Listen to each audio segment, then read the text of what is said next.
नमस्कार दोस्तों, मैं रोथिन बनर्जी आप लोगों का स्वागत करता हूं मेरे नए YouTube चैनल पर रोथिन्स अकाउंटेंसी क्लासेस।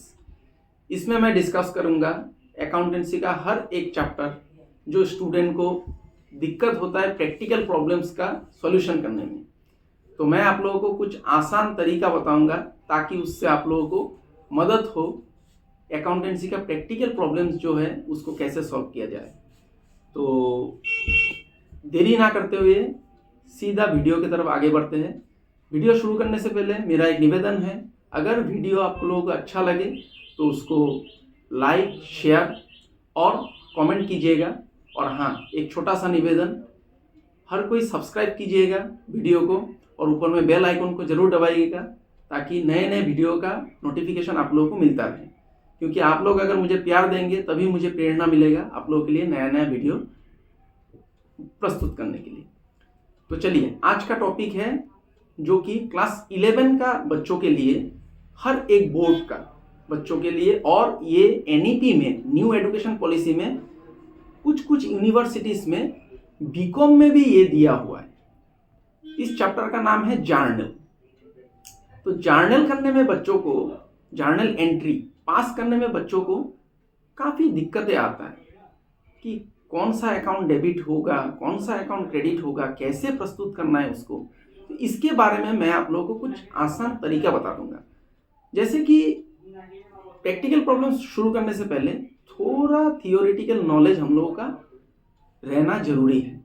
मैं उतना थियोरेटिकल पार्ट में नहीं जाऊंगा, आप लोगों को सीधा प्रैक्टिकल में लेके चला जाऊंगा, लेकिन थोड़ा मैं थियोरेटिकल एस्पेक्ट बोलना चाहूंगा।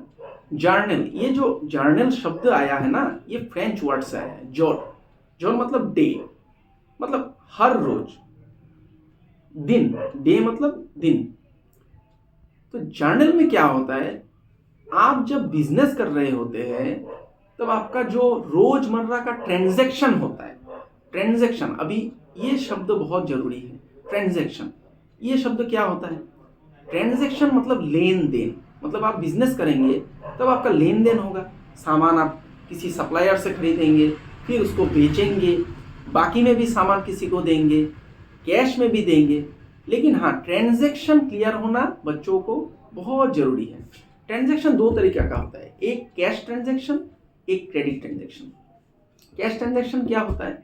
जैसे कि मान लीजिए आप दुकान पे किया, आपको सामान खरीदना है, आपने दुकानदार को पैसा दिया और दुकानदार आपको सामान दे दिया, वो हो गया कैश ट्रांजैक्शन। और एक क्रेडिट ट्रांजैक्शन, उसका अर्थ क्या है? मान लीजिए आप दुकान पे गया, आपका जान पहचान का दुकान है मोहल्ले पे, तो आपने कुछ सामान लिया लेकिन आप बटुआ लाना घर से भूल गए। तो बोला कि भाई साहब मैं कल आके आपको दे देता हूँ। तो दुकानदार भी आपको जानता है, पहचानता है, तो आपको सामान दे देता है, लेकिन पैसा आपको देना है, वो भी ट्रांजैक्शन हुआ है, उसको क्रेडिट ट्रांजैक्शन बोला जाएगा, मतलब बाकी में आपने सामान लिया। लेकिन हाँ, इसमें मैंने पहले बोला है कि ट्रांजैक्शन का मतलब लेन देन। हर लेन देन क्या ट्रांजैक्शन होगा? नहीं। जैसे कि एक एग्जांपल देता हूं, जैसे आप लोग शादी में जाते हैं या फिर किसी बर्थडे पार्टी या फिर कोई पार्टी में जाते हैं, मान लीजिए शादी पे गए, तो नई दुल्हन को देखने से हम लोग क्या देते हैं? गिफ्ट देते हैं। तो हम लोगों ने गिफ्ट दिया, तो दूल्हे राजा आया, आके फिर हम लोगों को रसोई घर में लेके गया, अच्छा अच्छा खाना परोसा। लेकिन यहां में आप लोग एक चीज देखिए, हम लोगों ने गिफ्ट दिया, उसका बदले में खाना मिला, क्या ये ट्रांजैक्शन होगा? नहीं, ये ट्रांजैक्शन नहीं होगा। क्यों नहीं होगा? क्योंकि ये परंपरा है कि हम लोग किसी जगह पे जाने से हम लोग गिफ्ट देता है, लेकिन आप गिफ्ट लेके नहीं जाएंगे तो आपको कोई वो शादी घर से भगाएगा नहीं। हाँ, कोई आपका दुश्मन होगा तो वो बोलेगा बिना निमंत्रण का आप चला गया तो बोलेगा कि निकल रहे। लेकिन आप गिफ्ट लेके नहीं जाएंगे तो आपको खाना मिलेगा, उसमें कोई दिक्कत नहीं है। तो ये ट्रांजैक्शन नहीं है। तो अभी मैं फिर से आ जाता हूं जर्नल में। जर्नल में आपको करना क्या है? आपको ट्रांजैक्शन सब रिकॉर्ड करना है सिस्टमेटिक वे में। सिस्टमेटिक वे मतलब एक के बाद एक, पूरा दिन में पहले आपका क्या हुआ, सेकंड, तीसरा, चौथा, पांचवा, क्या क्या ट्रांजैक्शन हो रहा है, सबको क्रोनोलॉजिकल ऑर्डर, मतलब एक के बाद एक को आपको रिकॉर्ड करना है। रिकॉर्ड करने का तरीका क्या है, अभी तो तरीका ही पता नहीं है। यही स्टूडेंट लोगों को दिक्कत होता है कि रिकॉर्ड कैसे करें। तो रिकॉर्ड करने के लिए मैं आपको करके बताऊंगा, उसका कुछ टेक्निक है। वो टेक्निक अगर आप लोगों को पता हो जाएगा तो आसानी से आप लोग जर्नल एंट्री पास कर पाएंगे, कोई परेशानी नहीं होगा। तो मैं कैमरा को बोलूंगा कि कॉपी की तरफ फोकस कर। तो देखिए, जर्नल में जर्नल का फॉर्मेट होता है ऐसा, स्पेसिमेन ऑफ, मैं लिख देता हूँ ताकि आप लोगों को समझ में, स्पेसिमेन ऑफ जर्नल एंट्रीज, ये एक फॉर्मेट होता है।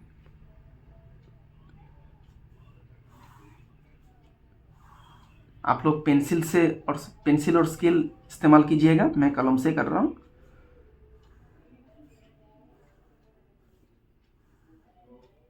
ये हो गया डेट, ये हो गया पार्टिकुलर्स, ये हो गया एल डॉट एफ डॉट मतलब लेजर फोलियो। जब आप लोग लेजर में पोस्टिंग करेंगे तो उसका नंबर, फोलियो नंबर ये हमें दिया जाता है। तो इसको मैं, ये खाली रहता है इसलिए मैंने इसको छोटा बनाया। लेजर पोस्टिंग कैसे किया जाता है उसके लिए मैं अलग एक वीडियो बना दूंगा। फिर लिखेंगे डेबिट अमाउंट, रुपीस लिख दीजिए, क्रेडिट अमाउंट। ये फॉर्मेट है, मतलब ऐसे आप लोगों को जर्नल प्रस्तुत करना है। लेकिन करेंगे कैसे? जर्नल सीखने के लिए देखिए 2 पद्धति है। एक ट्रेडिशनल अप्रोच है, जो परंपरागत पद्धति, प्राचीन पद्धति भी बोल सकते हैं, जो पहले से चला आ रहा है। और एक हो गया मॉडर्न अप्रोच। मैं दोनों के विषय में आप लोगों को डिस्कस करूंगा। ट्रेडिशनल अप्रोच मैं दोनों के बारे में बोलूंगा, जो आप लोगों को अच्छा लगे उस अप्रोच को लेके आप लोग जर्नल एंट्री को पास कीजिए और जर्नल सीखिए। ट्रेडिशनल अप्रोच में क्या होता है, मोटा मोटी, ऐसे तो बहुत सारा अकाउंट है। ट्रेडिशनल अप्रोच में आप लोग क्या कीजिए, जब भी क्वेश्चन दिया रहेगा तब वहां में कौन सा अकाउंट है, जर्नल करने का पहला जो पद्धति होता है, आपको अकाउंट आइडेंटिफाई करना होता है, मतलब अकाउंट को पहचानना होता है कौन सा अकाउंट है वो। तो ट्रेडिशनल अप्रोच में आपको जर्नल अगर करना है ट्रेडिशनल अप्रोच के माध्यम से, तो आप अकाउंट को 3 भाग में बांट दीजिए। पहला रियल अकाउंट, हाँ रियल अकाउंट में ध्यान से सुनिएगा। रियल अकाउंट में क्या होता है, रियल अकाउंट किससे संबंध है, एसेट। एसेट मतलब संपत्ति। इसमें टेंजिबल एसेट भी आता है। टेंजिबल मतलब जिसको देखा जा सकता है, छुआ जा सकता है, उसको टेंजिबल एसेट कहता है। जैसे कि मान लीजिए फर्नीचर, ये जो फर्नीचर है इसको मैं छू सकता हूँ, देख सकता हूँ, तो इसको टेंजिबल एसेट कहा जाता है। मशीनरी हो गया, बिल्डिंग हो गया, या फिर जमीन हो गया, कुछ भी हो गया जिसको आप छू सकते हैं, देख सकते हैं, उसको टेंजिबल एसेट कहा जाता है। दूसरा हो गया इंटेंजिबल एसेट। इंटेंजिबल मतलब संपत्ति है लेकिन उसको आप देख भी नहीं सकता है, छू भी नहीं सकता है। अभी ये तो बहुत खतरनाक एसेट हो गया कि देख भी नहीं सकता है, छू भी नहीं सकता है, लेकिन वो तो एसेट है। इसका एक उदाहरण देता हूँ, गुडविल। गुडविल मतलब आपका रेपुटेशन, आपका बिजनेस का रेपुटेशन। जैसे कि कुछ ब्रांड है ऐसा जिसका नाम से उसका प्रोडक्ट चलता है, वो ब्रांड इमेज बना लिया है। वो कंपनी ब्रांड इमेज कैसे बनाया, एक दिन में तो नहीं बना, कई साल काम किया, फिर उसका गुडविल बना। गुडविल मतलब उसका रेपुटेशन बना, उसका नाम से उसका प्रोडक्ट चल रहा है, वो उसका संपत्ति है, उसका भी मूल्यांकन किया जा सकता है, उसका भी मूल्यांकन करता है। उसके लिए गुडविल वैल्यूएशन एक अलग चैप्टर है, उसके विषय में भी बाद में एक वीडियो बना दूंगा। तो गुडविल हो गया, कॉपीराइट हो सकता है, पेटेंट हो सकता है, ये सब इंटेंजिबल एसेट है जिसको कि आप छू भी नहीं सकता है, देख भी नहीं सकता है, लेकिन ये है, इसको इंटेंजिबल एसेट बोला जाता है। तो रियल अकाउंट मोटा मोटी तौर पे संपत्ति के साथ जुड़ा हुआ है। दूसरा पर्सनल अकाउंट, ये मैं ट्रेडिशनल अप्रोच के बारे में बोल रहा हूँ। पर्सनल अकाउंट, पर्सनल अकाउंट क्या होता है, किसी भी इंडिविजुअल मतलब किसी भी व्यक्ति का नाम। हाँ, इसमें भी 3 भाग आता है। एक नेचुरल पर्सनल, नेचुरल मतलब हम लोगों को किसने बनाया, भगवान ने। नेचुरल पर्सनल जिसका शरीर में खून, मांस और हड्डी होगा। खून मतलब ब्लड, मांस मतलब फ्लैश, हड्डी मतलब बोन। जिसका शरीर में खून, मांस, हड्डी होगा उसको नेचुरल पर्सन बोला जाएगा। उदाहरण के तौर पे किसी का नाम हो सकता है mister X, mister Y, mister Z, किसी का नाम हो सकता है, ठीक है। ये हो गया नेचुरल पर्सनल। दूसरा आ जाता है पर्सनल अकाउंट में आर्टिफिशियल पर्सनल। आर्टिफिशियल मतलब जिसको कि भगवान ने नहीं बनाया, इंसानों के द्वारा निर्मित है, जो कि कोई क्लब हो सकता है, सोसाइटी हो सकता है, कॉलेज हो सकता है, इंस्टीट्यूशन हो सकता है, कुछ भी हो सकता है, बैंक हो सकता है, जिसका कि नाम है। मैंने पहले बोला कि पर्सनल अकाउंट मतलब नाम से जुड़ा हुआ है।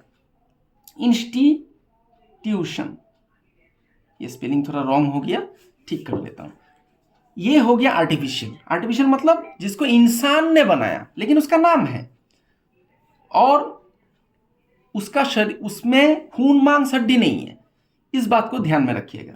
तीसरा एक आता है रिप्रेजेंटेटिव पर्सनल। रिप्रेजेंटेटिव पर्सनल मतलब मान लीजिए आपको कई लोगों को रिप्रेजेंट कर रहा है। मान लीजिए 50 मजदूर आपके यहाँ में काम किया, 50 मजदूर वर्कर, उसका पैसा आपको देना है। तो आप क्या करेंगे? वेजेस, मजदूरी मतलब वेजेस देना। तो वेजेस को आप लोग क्या दिखाएंगे? वेजेस आउटस्टैंडिंग है मेरा। आप ये नहीं लिखेंगे कि पहला मजदूर का इतना आउटस्टैंडिंग है, दूसरा मजदूर का इतना आउटस्टैंडिंग है, ऐसा मत लिखना नहीं है। आपको 50 मजदूर का कितना पैसा होता है वेजेस आउटस्टैंडिंग अकाउंट में आप लिख देंगे एक साथ। वो रिप्रेजेंट करता है सभी मजदूरों को। ये हो गया दूसरा अकाउंट। तीसरा हो गया नॉमिनल अकाउंट। नॉमिनल अकाउंट ये थोड़ा पेचीदा है। इसमें क्या, बिजनेस का एक्सपेंसेस, एक्सपेंस मतलब खर्चा, एक्सपेंस मतलब खर्चा होता है, एक्सपेंसेस या फिर तुम्हारा लॉसेस एंड इनकम, बिजनेस का जो इनकम होगा या फिर प्रॉफिट होगा उसको दिखाता है। तो मोटा मोटी तौर पे ये तीनों अकाउंट आप लोगों का क्लियर हो गया। रियल अकाउंट मतलब संपत्ति के साथ जुड़ा हुआ है। पर्सनल अकाउंट किसी का नाम, उसमें 3 इसमें विभाजन है, मैंने विभाजन करके दिखा दिया। नॉमिनल अकाउंट ये बिजनेस का खर्चा, नुकसान, इनकम या फिर गेन, प्रॉफिट, इसके साथ संबंध है। अभी इसको करेंगे कैसे, इसका नियम है कुछ। मैं पेज को पलट रहा हूं, देखिए रियल अकाउंट का एक नियम है। नियम कैसा है? Debit the receiver, oh sorry, debit what comes in, गलती हो गया, माफ कीजिएगा। Debit what comes in, credit what goes out.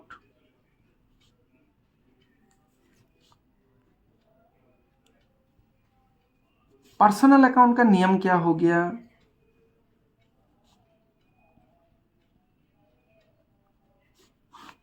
Debit the receiver, credit the giver.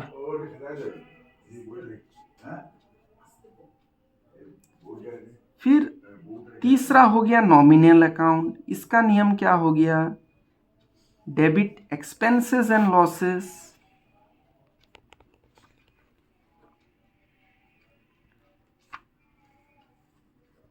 Losses, credit income and gain,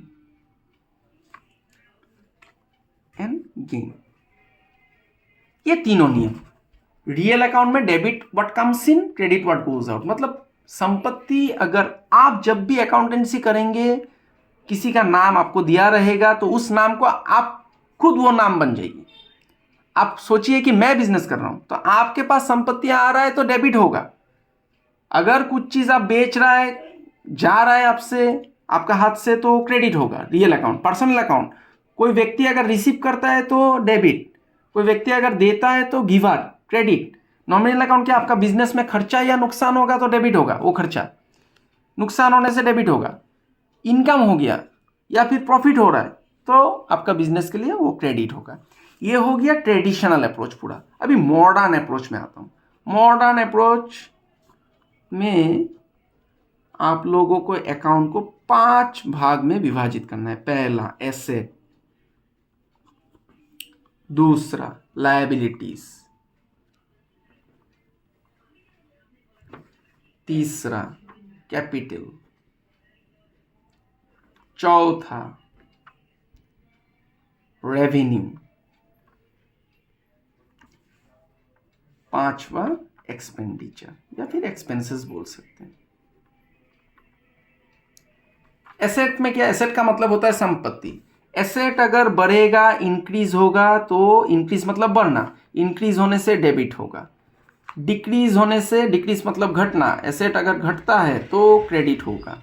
liabilities मतलब उधार, आपका कितना उधार है वो, ये उल्टा हो जाएगा, इंक्रीज होने से क्रेडिट होगा, डिक्रीज होने से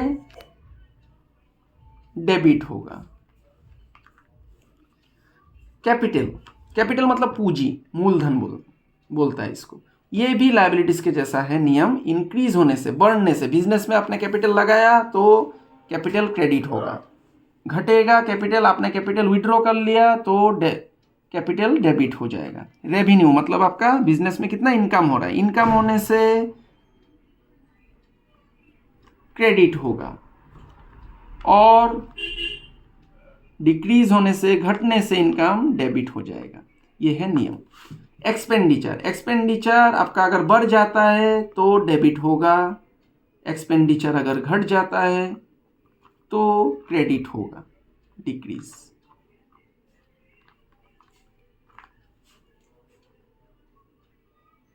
तो क्रेडिट होगा। ये है नियम। आपको जो नियम अच्छा लगे, आप ट्रेडिशनल अप्रोच में भी कर सकते हैं, मॉडर्न अप्रोच में भी कर सकते हैं। एक मैं एग्जांपल आपको करके दिखाता हूं। मान लीजिए आपको बोला गया है 5 जर्नल एंट्रीज, मैं 2-4 एंट्री आपको करके दिखाऊंगा, क्योंकि एक ही वीडियो में सब कुछ संभव नहीं है समझाना, इसके लिए मुझे और एक वीडियो बनाना पड़ेगा जर्नल के लिए, उसमें कंपाउंड एंट्री के बारे में मैं बताऊंगा। ये सब सिंपल जर्नल एंट्री बोला जाता है। 5 जर्नल एंट्रीज, मान लीजिए ऐसे बोल दिया कि 2021 सन दिया हुआ है और जनवरी 1 है, तो क्या दिया है, मान लीजिए ऐसा लिखा हुआ है, started business with cash, business with cash ₹50,000। मैं 5 एंट्री आप लोगों को करके दिखाऊं। जनवरी 5 मान लीजिए दे दिया, purchased goods for cash,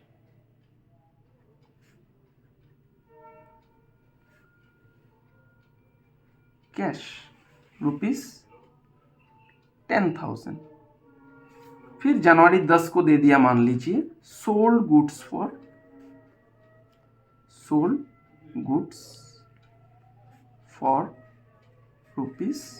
₹3,000।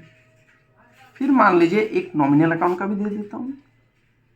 January nominal account का मान लीजिए जनवरी 15 को दे दिया, सैलरी पेड ₹5,000। फिर और एक दे देता हूँ जनवरी 20, फर्नीचर परचेस्ड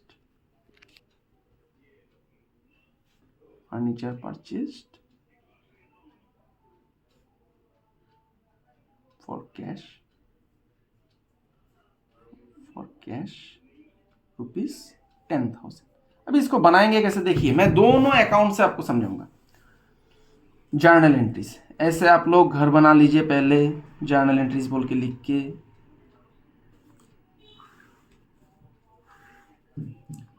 ये यहाँ पर डेट कॉलम, पार्टिकुलर्स का कॉलम थोड़ा बड़ा बनाइए, LF थोड़ा छोटा, फिर अमाउंट लिखने के लिए 2 column, date, particulars, LF, L.F. Ledger folio इसका फुल फॉर्म होता है, एब्रीविएशन याद रखिएगा। डेबिट रुपीस दे दिया, क्रेडिट रुपीस दे दिया। तो देखिए 2021 को, पहले आपको जर्नल करने का पहला स्टेप क्या होता है, आपको क्वेश्चन समझना होता है। जनवरी 1 क्या दिया है, स्टार्टेड बिजनेस विथ कैश, मतलब बिजनेस शुरू हुआ है किससे, कैश से। तो आप मान लीजिए मॉडर्न अप्रोच में आप करेंगे तो यहाँ पे 2 अकाउंट, हमेशा अकाउंट को आइडेंटिफाई कीजिए कि क्या क्या अकाउंट यहाँ पर है। एक अकाउंट हो गया कैश, क्या अकाउंट होगा, एसेट, संपत्ति है। फिर और एक अकाउंट क्या है, पहला जो आप पूंजी लगाता है बिजनेस में उसको क्या बोला जाता है? कैपिटल। तो दूसरा अकाउंट है कैपिटल, इसको याद रखिए। तो इसके हिसाब से अगर मैं करूंगा तो 2021 जनवरी 1, तो बिजनेस में आपका कैश इन्वॉल्व हो गया, तो कैश का परिमाण बढ़ गया ना घट गया? कैश का परिमाण अवश्य बढ़ेगा, क्योंकि आप बिजनेस में कैश लगाए। तो कैश अकाउंट डेबिट, कैश बढ़ गया, डेबिट होना है। कैश अकाउंट, अकाउंट को ऐसे शॉर्ट में लिखना है, A/C, A/C, cash account debit. Capital आपका बढ़ेगा ना घटेगा? कैपिटल भी बढ़ेगा, क्योंकि आपने बिजनेस में पैसा लगाया तो कैपिटल आपका बढ़ेगा। तो कैपिटल बढ़ने से क्या होता है? क्रेडिट। इंक्रीज होने से क्रेडिट। यहां में मैंने लिख दिया to capital account, to capital account 50,000। ये डेबिट का सीधा सीधी डेबिट कॉलम में दे दीजिए और क्रेडिट का सीधा सीधी क्रेडिट कॉलम में दे दीजिए। अभी इसको अगर हम ट्रेडिशनल अप्रोच में करेंगे तो देखिए, कैश क्या हो गया? कैश हो गया real account. Debit what comes in, business में आपका कैश आ रहा है तो कैश क्या होना चाहिए? Debit, cash account debit. अभी कैपिटल मतलब आपने लगाया, आप एक इंडिविजुअल है, आप एक व्यक्ति है। व्यक्ति मतलब आप पर्सनल अकाउंट, तो आप बिजनेस में पैसा लगा रहे हैं, मतलब आप बिजनेस को दे रहे हैं, तो आप क्या हो गया? गिवर। तो आप गिवर होने के साथ साथ क्या हो जाएगा? आपका अकाउंट क्रेडिट करना है, तो कैपिटल अकाउंट क्रेडिट हो गया। हाँ, इसमें जरूरी बात यह है कि जब भी आप ये एंट्री को पास करेंगे उसके बाद आपको नरेशन लिखना पड़ता है। नरेशन क्यों लिखना पड़ता है? क्योंकि सबको समझाने के लिए नरेशन लिखना पड़ता है। आप लोग कॉमर्स पढ़ रहे, किसी को भी बोलेंगे कि ये एंट्री दिखाएंगे तो वो समझ जाएगा cash account debit to capital account, मतलब बिजनेस स्टार्ट हुआ कैश से। लेकिन मान लीजिए आपका दोस्त साइंस में पढ़ता है, आर्ट्स में पढ़ता है, उसको तो समझ में नहीं आएगा। वो अगर किसी दिन बोलेगा कि आप लोगों का कॉमर्स में क्या पढ़ाया जाता है अकाउंटेंसी में, थोड़ा दिखाओ, तो दिखाने के साथ साथ, ये एंट्री दिखाने के साथ साथ उसको क्या समझ में आएगा? कुछ भी नहीं। तो सबको समझाने के लिए हम लोगों को नरेशन लिखना पड़ता है। नरेशन लिखने का तरीका आप लोगों को बोल देता हूं। पहले बीइंग लिखिए, लिख के आप लोगों को कुछ बनाना नहीं है, जो क्वेश्चन में है उसी को डाल दीजिए। Being started business with cash, इसको पढ़ के सब लोगों को समझ में आएगा कि बिजनेस स्टार्ट हुआ है पैसा से, पैसा लगाकर कैश पैसा से बिजनेस स्टार्ट किया इस व्यक्ति ने। इसी को कॉमर्स अकाउंटेंसी का भाषा में लिखा गया है, cash account debit to capital account. इसीलिए नरेशन जरूरी है, नरेशन लिखना ही पड़ेगा, नहीं तो काट के आपको 0 मार्क्स दिया जाएगा। नरेशन बहुत जरूरी है। दूसरा, जनवरी 5, परचेज गुड्स फॉर कैश। अभी इसको ट्रेडिशनल में भी कर सकते हैं, मॉडर्न में भी कर सकते हैं। परचेस गुड्स मतलब सामान, अभी गुड नहीं, गुड मतलब अच्छा, गुड्स लग गया, एस लग गया मतलब सामान है। परचेस मतलब खरीदना, सामान खरीदा, कैसे? पैसा देके। तो सामान वो भी रियल अकाउंट, पैसा भी रियल अकाउंट। रियल अकाउंट का नियम क्या है? Debit what comes in, credit what goes out. तो सामान आप खरीदेंगे तो सामान तो आएगा आपके पास, तो सामान डेबिट होना है। और सामान कैसे खरीदेंगे? पैसा देके, तो पैसा चला जाएगा, पैसा क्रेडिट होना है। ये रियल अकाउंट। अगर इसको मॉडर्न अप्रोच में करेंगे तो दोनों ही एसेट नेचर में है। तो सामान, संपत्ति का परिमाण बढ़ जाएगा, इंक्रीज, तो सामान डेबिट होना है। और पैसा वो भी एसेट का नेचर में आता है, तो वो क्या होगा? घट जाएगा आपका। तो तब क्या होगा? कैश क्रेडिट होना है। तो दोनों में देखिए सेम ही बन रहा है। क्या करना है इसको? Purchases account debit. हाँ, सामान का अगर नाम लिखा रहता कोई संपत्ति का, तब आप लोग नाम लिखते, लेकिन यहां में नाम हालांकि नहीं है, तो हम लोग लिखेगा purchases account debit to cash account. To मतलब क्रेडिट होता है, यहां में अलग से क्रेडिट नहीं लिखना है। टू का मतलब ही क्रेडिट होता है। कुछ लोग क्या गलती करता है, डेबिट लिख दिया, टू कैपिटल अकाउंट क्रेडिट लिख देगा, ये गलत है। टू मतलब ही क्रेडिट होता है। सीधा सीधी 10,000 डेबिट का सीधा सीधी डेबिट कॉलम में बिठाइए, टू का सीधा सीधी क्रेडिट कॉलम में 10,000 बिठाइए। फिर आप नरेशन लिखिए, being purchased goods for cash. फिर तीसरा आ गया, यहां पे जगह नहीं होगा तो मैं दूसरा पेज पलट लूंगा।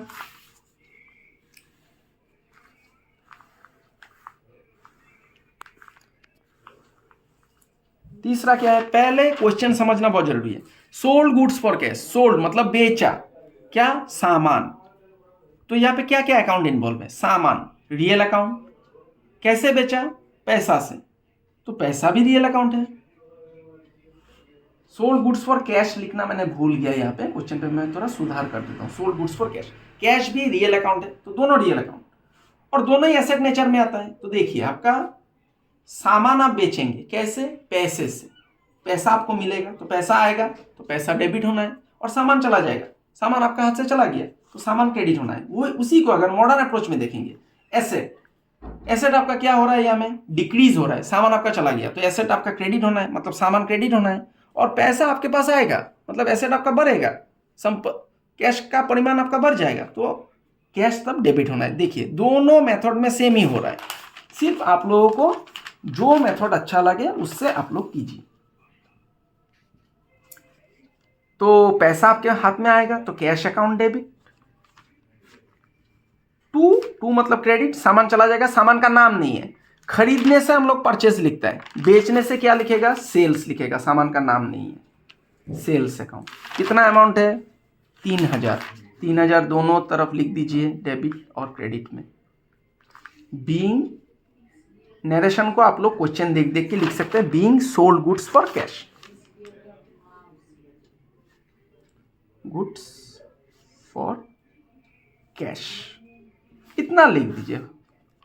फिर सैलरी पेड, अभी सैलरी ये कौन सा नेचर में आता है, सैलरी ना संपत्ति है ना किसी का नाम है, तो ये कौन सा नेचर में आएगा, नॉमिनल अकाउंट। और यहाँ पे क्या आएगा, सैलरी, रेवेन्यू आएगा, संपत्ति नहीं है, होगा उधार नहीं होगा, कैपिटल नहीं होगा, रेवेन्यू नहीं होगा, क्या होगा, ये एक्सपेंडिचर, ये नेचर में आ रहा है।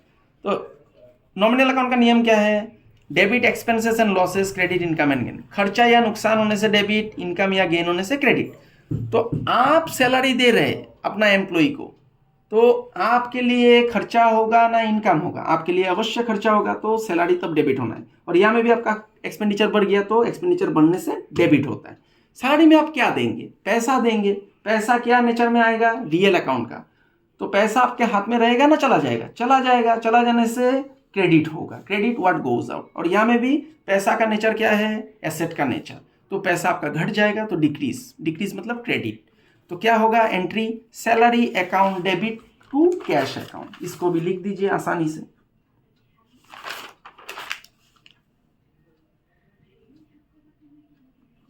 Salary account debit to cash account, कितना रुपया था, 5000 रुपया, दोनों तरफ लिख दीजिए।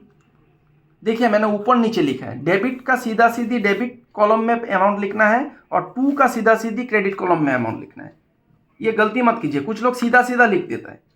बीइंग सैलरी पेड, नरेशन लिख दीजिए। लास्ट एक अंतिम एंट्री बच गया,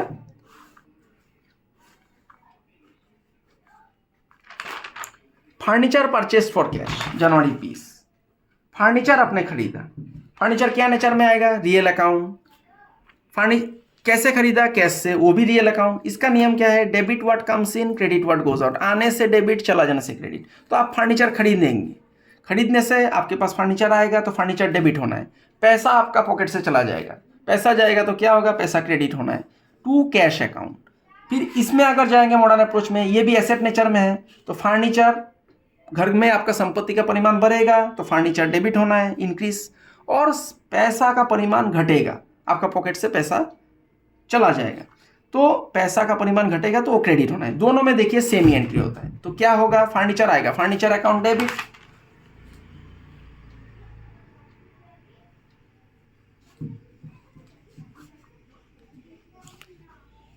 टू कैश अकाउंट, पैसा चला गया, कितना पैसा का है बेटा, 10,000। फिर नरेशन लिख दीजिए, बीइंग फर्नीचर परचेस, इतना लिखने से हालांकि हो जाएगा, पूरा फॉर कैश नहीं लिखना है, बीइंग फर्नीचर परचेस।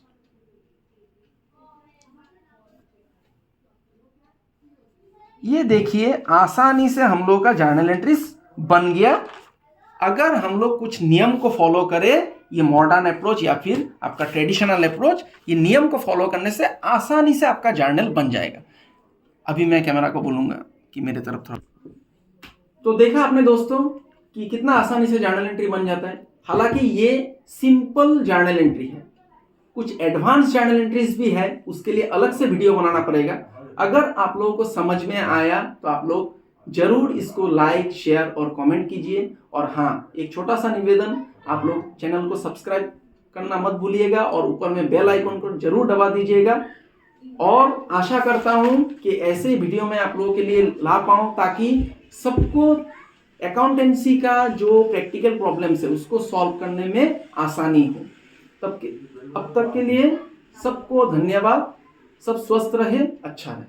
बहुत बहुत धन्यवाद।